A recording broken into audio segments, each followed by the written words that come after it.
All right, today's lesson is arithmetic sequences as linear functions. Hopefully this will seem familiar to you because we did quite a bit of this back in pre-algebra. In fact, this was the introduction to slope-intercept equations in pre-algebra.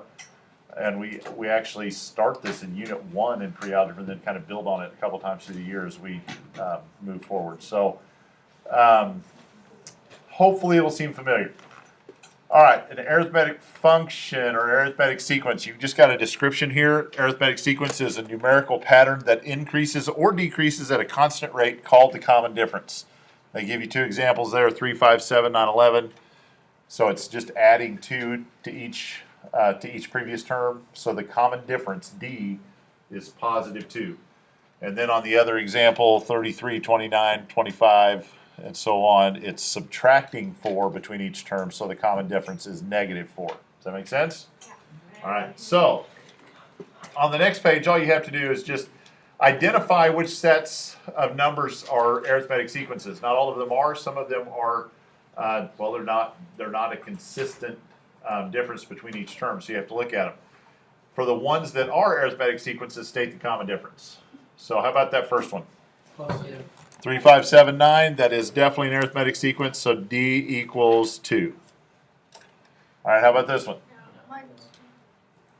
Okay, so negative 6, negative 8, minus 2, and then 8 to negative 11 is minus 3. So that is not an arithmetic sequence. It's okay, it's not broken, it's just not an arithmetic sequence. 2, 5, 9, 14. No, because it goes plus 3, plus 4, plus 5. That is a sequence. We can predict what comes next. It's just not an arithmetic sequence. Okay? Negative 7. How about this one? Negative 7. Okay, so what is D is minus 5 because it is, or negative 5 because it's going down by 5 each time. All right, 4, 1, negative 2, negative 5. That is an arithmetic sequence. It is going down by 3 each time. So D equals negative 3. 10, 13, 16, 19. It's going up by 3 each time. And how about this last one with what you love, fractions? It is. Each time. Wait, yes. D equals 1/8. Yes. Yes. It is going up by 1/8. Yeah. Okay. 1/2 would be 4/8, correct? Okay, so 4/8 plus 1/8 would be 5/8. 5/8 plus 1/8 would be 6/8, which is the same as 3/4. And then 6/8 plus 1/8 would be 7/8. So that is an arithmetic sequence. It's going up by 1/8 each time. Sometimes the patterns don't look consistent, but you just have to kind of you have to break it down a little bit. Think about what fractions can do, okay? All right, so that is an arithmetic sequence. All right, moving, yes? I just have a question. Could there be arithmetic sequences that aren't linear functions? No. If it's an arithmetic sequence, it has to make a linear function. Okay? There's later on, I think later on this year, we'll get into something called geometric sequences. Geometric sequences make curved lines. And so we'll talk about what those do. Those grow at an exponential rate. So wouldn't that be the 2, 5, 9, 14?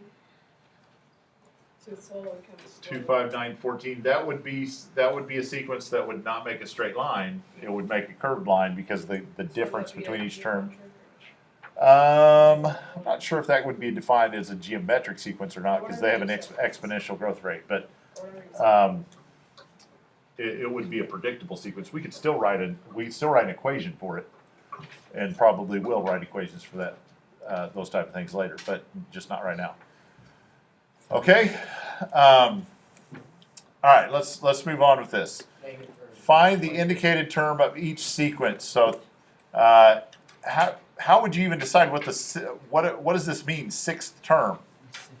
The sixth number. The sixth number in the sequence. Okay. So we've got Just add 4. the first one, second one, third one, fourth one right here, correct? And so, what is this one doing? D equals what on this one? 4. D is 4, so it's adding 4 each time. So number 5 would be 19, number 6 would be 23. So the sixth term would be 23, okay? All right, and what about the eighth term here? We've got 1, 2, 3, 4. What's D? D is going down by threes. So you can actually just double, So just multiply by 2 for 15th term. It would be negative 30 then. Yeah. so negative 30 is going to be the eighth term. Yeah. You think so? Yeah, Because it's The like fifth- negative 6. The fifth term is going to be Negative 18. negative 18, Negative 21. negative 21, Negative 24, negative 23. negative 24, Negative 27. negative 27. Yeah. So there's fifth term, sixth term, seventh term, eighth term. So negative 27 is the eighth term, okay? Now that's okay on problems like this where we're only asking for like the sixth or eighth term. We can figure those out fairly quickly. But if we get into a situation where we're going to find the 15th or the 20th or the 100th term, I don't want to make a list of 100 things, right? To try to figure out or count by 2.5 each time if that's the difference or whatever it is. So we need to be able to use sequences in a little different way. We're going to write an equation to find the nth term of the sequence. And n is a that nth term, you're going to see that a lot on things. Okay, that's just a way to saying and some term out in the future that we haven't set a number to yet. Okay, so we can substitute anything in for n. We can substitute 10 or 12 or 50 in for n, right, and find that term of the sequence. So this is the part that hopefully will seem familiar to you after we did this in pre-algebra last year. We've got these parts of we've got the sequence, and what am I going to do with this sequence? Aiden, Put it in the X column. put 15, 20, 25, 30 in the X column? Put it in the Y column. Okay, well, what, so someone says X and someone says Y. And then Yeah. in the middle, you would have No, you put x, that's yeah, y. you have the y is equation and 50. then. Ah. And you put Okay. 1, 3, 5, 7. So X is 1 and Y is 15. I like that. And so X needs to be 2, 3, 4 because this is 1, 2, 3, fourth term of the sequence, right? Yeah. So 15, 20, 25, 30. All right. So now I've got it on my table. What does anybody remember what we do next? We won't. Harley?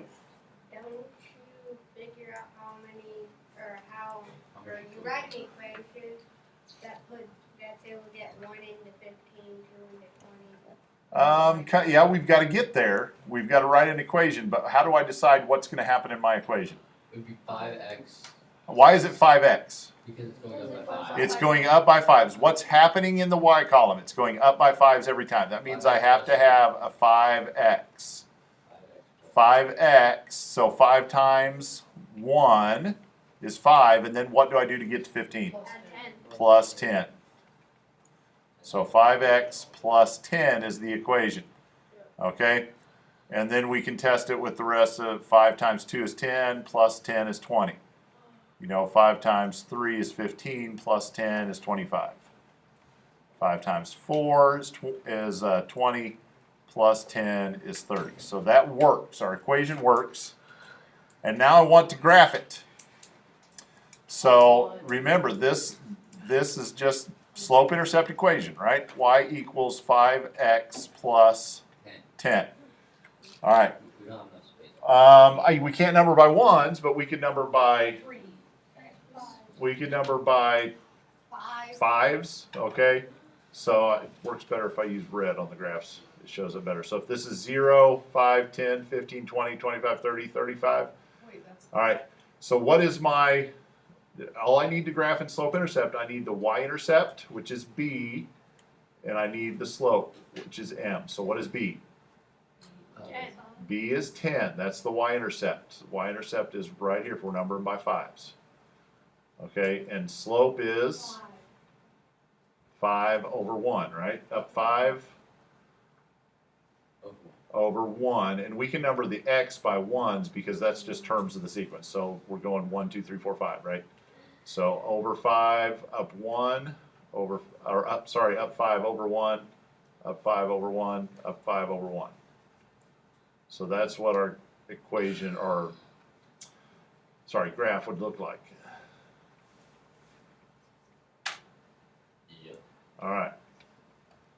So the first term of the sequence, Errands. it would, or the zero term of the sequence would be 10. The first term of the sequence is 15. 115 goes right there. All right. Let's try another one. Write an equation to find the nth term of the sequence. So -3, -9, -15, -21. 6x. 1, 2, 3, 4. What's happening in the y column? So negative. It's going what? Down by 6. So you've got to have a -6x. Plus 3. So -6 times 1 is -6. Plus 3. Plus 3 gives you -3. So it's -6x plus 3. -6 times 2 is -12. Plus 3 is -9. -6 times 3 would be -18. Plus 3 is -15. -6 times times 4 is -24. Plus 3 is -21. All right. So again, we need to graph it, and my The 0 point would be the origin. y equals -6x plus 3. I need the y-intercept, which is 0. 3. 3 in the equation, 3.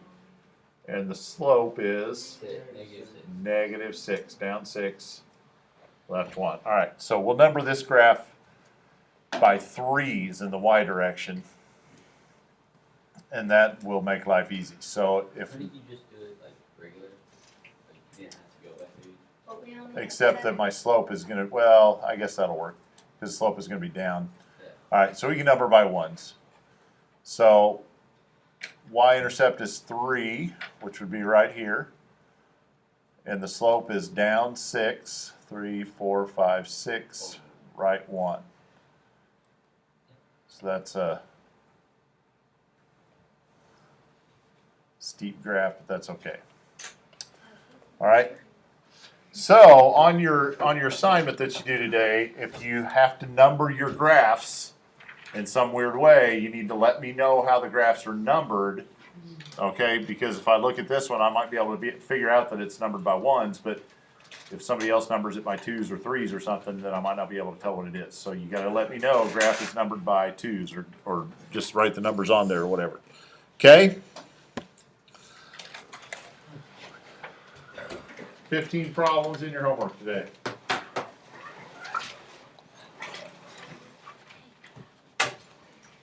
You didn't got paper.